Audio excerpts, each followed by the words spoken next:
আল্লাহ রাব্বুল আলামিন বনী ইসরাঈলদের জন্য নিষেধ করেছিলেন, কিন্তু আল্লাহ তাআলা সেই নিষেধ না মেনে বনী ইসরাঈলরা সেদিন মাছকে চালাকি করে চতুরতার ছল চাতুরির আশ্রয় নিয়ে তারা মাছগুলোকে আটকে রেখেছিল। এবং তারা বলছিল, আমরা তো শনিবারে মাছ ধরছি না, আমরা তো রবিবারে ধরছি।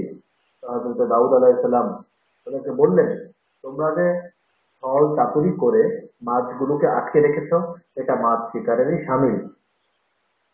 সুতরাং তোমরা এই কাজটি করো না। কিন্তু তার কথা শুনেনি। তারা এই কাজটি অনবরত করছিল প্রায় 40 বৎসর যাবৎ। আল্লাহ রাব্বুল আলামিন তাদেরকে সমূল ধ্বংস করে দিলেন। তাদের প্রায় 70,000 মানে ইসরায়েলকে একসাথে বানর বানিয়ে দিলেন। তারা আজকে আমরা যে বানর দেখি, আসলে মূলত সেই বানরের জাতি এই বানরের জাতি নয়। সেই অভিশপ্ত এবং আল্লাহ রাব্বুল আলামিনের আযাবপ্রাপ্ত বনী ইসরাঈলরা বানর হয়ে যাওয়ার 3 দিন পরেই তারা মারা যায়।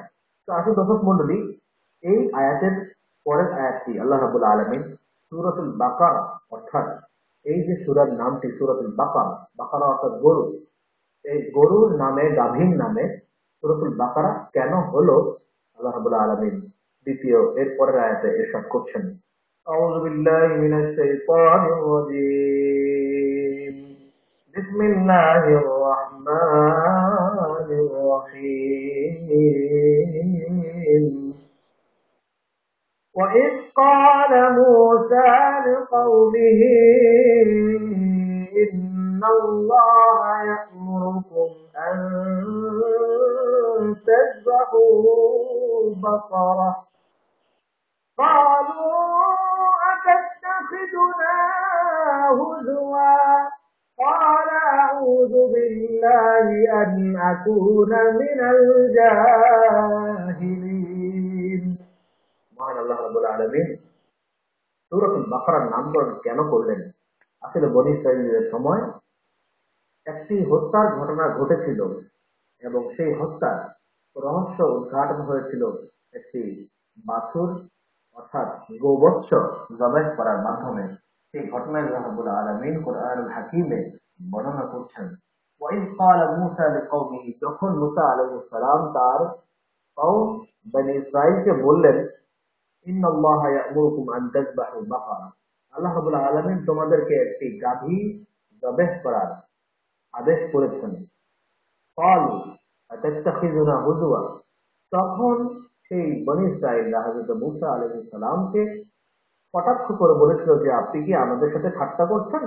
ক্বালা আউযু বিল্লাহি আন আকুনা মিনাল জাহিলিন, তখন মূসা আলাইহিস সালাম বনী ইসরাঈলকে অ্যাড্রেস করে বলেছিলেন, আউযু বিল্লাহি আন আকুনা মিনাল জাহিলিন, আল্লাহ রাব্বুল আলামিনের কাছে আমি পানাহ চাচ্ছি যে আমি যেন অজ্ঞদের, তোমরা যেরকম ভাবে অজ্ঞ, তোমরা না জেনে না শুনে আমাকে এইভাবে তোমরা ভুল বুঝো, আল্লাহ রাব্বুল আলামিনের কাছে আমি এই সমস্ত অজ্ঞতা থেকে পানাহ চাচ্ছি।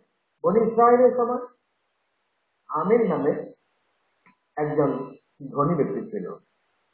সেই আমির তার চাচাতো ভাই আমিলের সম্পত্তির লোভে আমিলকে হত্যা করেছিল। অর্থাৎ তখনকার দিনে একটি নিয়ম ছিল যে চাচাতো ভাই যখন মারা যায়, তার যদি কোনো সম্পত্তির ওয়ারিশ না থাকে, সেক্ষেত্রে তার চাচাতো ভাই যে মারা যাবে তার সম্পত্তি তার অপর চাচাতো ভাই পেয়ে যাবে।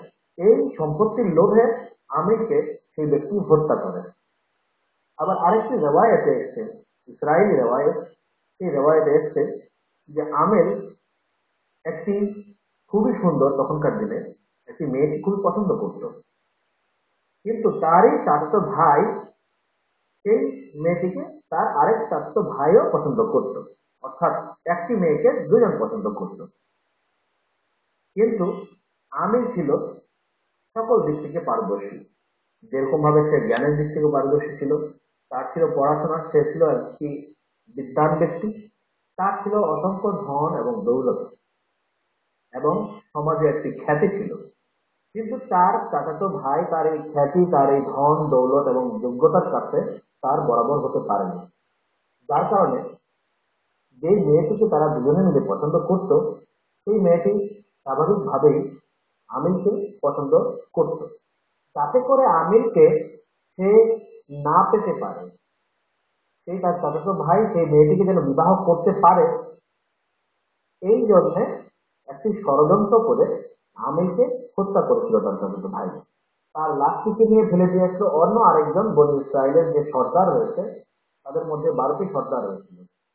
এই 12টি সর্দারের একজন সর্দারের ঘরের সামনে আমিনের লাশকে ফেলে রেখে আসে এবং তারই চাচাতো ভাই, অর্থাৎ যে হত্যা করেছে, হত্যাকারী, সে যার বাড়ির সামনে আমিনের লাশটিকে ফেলে রেখে এসছে, তার ছেলেকে দোষারোপ করছে যে সে তার চাচাতো ভাইকে খুন করেছে। এই নিয়ে গোত্রগুলোর ভিতরে বিশাল দ্বন্দ্বের আবির্ভাব হয়। একটা সময় আসে প্রায় খুনোখুনির পর্যায়ে চলে যায়। 12টি গ্রুপের ভিতরে একটি মহা যুদ্ধ লেগে যাওয়ার আশঙ্কা হয়ে যায়। তখন সমাজের যারা বয়োজ্যেষ্ঠ ছিলেন, যারা বয়স্ক ছিলেন, মুরব্বী ছিলেন, তারা হযরত মূসা আলাইহিস সালামের কাছে গেলেন, গিয়ে বললেন, হুজুর, এরকম একটা ব্যাপার স্যাপার ঘটেছে, আমেলেকে কেউ হয়তো বা হত্যা করে আমাদের একজন সর্দারের বাড়ির সামনে ফেলে রেখে সেই সর্দারের ছেলেকে দোষারোপ করছে এবং সেই সর্দারের ছেলেকে কেসাস, অর্থাৎ তখনকার দিনে হত্যার মধ্যে হত্যা, এটাই ছিল বিচার। এটাকে আরবিতে বলা হয়ে থাকে কেসাস। শরীয়তের নবী হযরত মূসা আলাইহিস সালাম তিনি চিন্তায় পড়ে গেলেন, কি করা যায়। যদি এই সমস্যাকে সমাধান না করা হয়, তবে আমার এই 12টি গোত্রের মধ্যে বিশাল আকারে গৃহযুদ্ধ বেঁধে যাওয়ার সম্ভাবনা রয়েছে। আল্লাহ রাব্বুল আলামিনের কাছে সিজদায় পড়ে গিয়ে হযরত মূসা আলাইহিস সালাম দোয়া করলেন, রব্বুল আলামিন, এখন তুমি যদি এটার ফয়সালা না দাও, সত্যিকারের হত্যাকারীকে যদি তুমি মানুষের সামনে বের করে নিয়ে না আসো, আমার এই কওম নিজেদের ভিতরে কলহ বিবাদ করে তারা ধ্বংস হয়ে যাবে। সেই দর্শক মণ্ডলী, এই পর্যায়ে আমরা একটি বিরতিতে যাচ্ছি। ইনশাআল্লাহ বিরতির পর এসে এই হত্যাকাণ্ডটিকে কিভাবে উদ্ঘাটন করা হলো সে ব্যাপারে শুনবো। সে পর্যন্ত আশা করছি আপনারা আমাদের সাথেই থাকবেন।